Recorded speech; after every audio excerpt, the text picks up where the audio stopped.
Bom dia a todos, graça e paz a você que está nos acompanhando no estudo da lição dessa semana.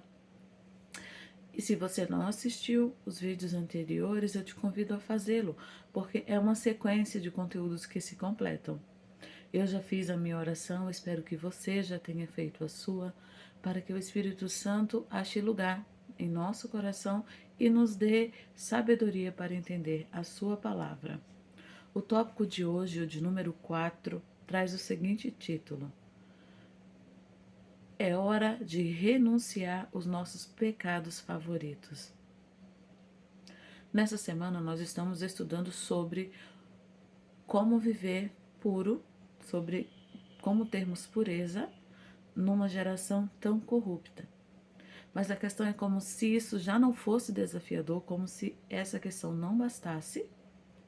Muitas vezes nós temos pecados favoritos, pecados que são acariciados em nosso coração e nós temos muita dificuldade de deixar, porque nós gostamos. São chamados pecados de estimação. Você já ouviu falar deles? O pior é que nós sabemos que é pecado, nós sabemos que é errado, mas insistimos com eles. Na pergunta A, nós lemos assim: A quem seremos comparados se insistirmos em nos entregar a qualquer hábito pecaminoso e por quê? Os textos trazem uma história bem interessante. Vocês lembram da história de Balaão? Ele ficou famoso até para as crianças porque a jumenta falou com ele. Mas existe um caminho para Deus ter usado um animal para chamar a atenção de um servo que anteriormente tinha sido fiel a ele. Balaão tinha sido um homem bom, tinha sido profeta de Deus, mas ele se entregou à cobiça e se afastou do Senhor, embora ainda pregasse ser servo de Deus. Mas o coração dele havia sido tomado pela cobiça. No relato que os textos trazem, de Números 22, 9, 12, 21, 27 e 28, vemos um Deus misericordioso em busca de um filho rebelde. O desfecho da história nós já sabemos, né? Foram os servos de Baraque para trazer Balaão, para amaldiçoar o povo de Deus. E Deus falou para Balaão que ele não ia amaldiçoar. Não poucas vezes agimos como Balaão. Insistimos em escolher o caminho do erro, às vezes porque é mais cômodo, às vezes porque é mais fácil. E ainda ficamos arranjando desculpas. A pergunta é: a quem seremos comparados? Seremos comparados a Balaão. E por quê? Porque ele amou o prêmio da injustiça. A cobiça cegou o entendimento de Balaão a tal ponto que ele achava que poderia dar certo o plano dele. E a nota é clara, olha só o que diz: todo pecado nutrido vira um hábito.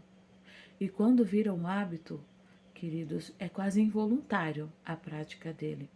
E quanto mais insistimos na prática do erro, mais difícil é identificarmos como o erro acaba sendo tão comum que a gente não escuta mais os apelos do Espírito Santo. O final da nota diz assim: Satanás conseguiu o controle total sobre ele por meio dessa única falha, o que deteriorou seu caráter. Isso falando de Balaão. Era essa única falha, mas que tomou conta de todo o seu ser. Na sequência, vamos à pergunta B. Estamos na página 65 da lição agora, tá? A que perigo estão expostos os que alegam ter maior luz? O texto de referência é o de Romanos 2, 21 e 23, que vimos no texto da pergunta de ontem, tá? E o perigo é não viver a verdade. Lembra qual é o texto? Tu, pois, que ensinas a outro, não te ensinas a ti mesmo? Tu que pregas que não deve furtar, furtas? Que não pode adulterar, adulteras? Que não pode que abominas os ídolos, cometes sacrilégios? Tu que te glorias na lei de Deus, desonra-o pela transgressão da lei?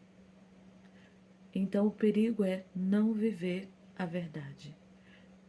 A nota traz algumas questões sobre os espiritualistas.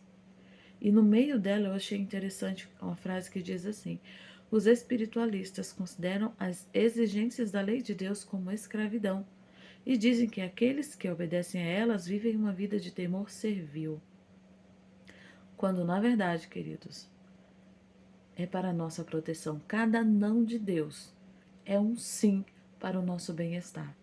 É um sim para termos saúde, é um sim para vivermos em paz, é um sim para desfrutarmos das bênçãos que o Senhor quer nos proporcionar.